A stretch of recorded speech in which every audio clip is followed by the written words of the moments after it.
Okay Krishna, you are selected. Thank you sir. അപ്പൊ ഞാൻ ഇന്ന് തന്നെ ജോയിൻ ചെയ്യട്ടെ? ജോയിൻ ചെയ്യാം, പക്ഷെ അതിനു മുന്നേ നിങ്ങളുടെ ബന്ധുക്കളുടെ ലിസ്റ്റ് ഒക്കെ ഇതിലൊന്ന് എഴുതി തരണം. അതെന്തിനാ സാർ? വീട്ടിക്ക് കത്ത് വല്ലതും അയക്കാനാണോ? Excuse me sir.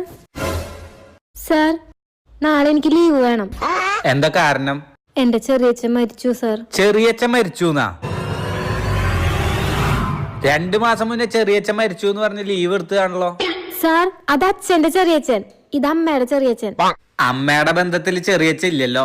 സാർ, അമ്മയുടെ ഭർത്താവിന്റെ അനിയനാണ് സാർ. സാർ, അത് അച്ഛന്റെ ബന്ധത്തിൽ എഴുതിയേക്കുന്നത്. അതൊന്നും പറ്റില്ല. നിങ്ങൾ ജോയിൻ ചെയ്യുമ്പോ തരുന്ന ബന്ധുക്കളെ പരിഗണിക്കൂ. ചുമ്മാ പറ്റിക്കാനൊന്നും നോക്കണ്ട. നോണ പറയുന്നവർക്ക് സൺഡേ എക്സ്ട്രാ പണി ഉണ്ടാവും. പൊക്കോ.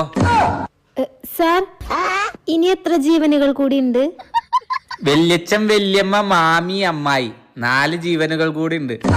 അപ്പൊ ഇനി 4 ലീവ് കൂടി ഉണ്ട്. Okay sir.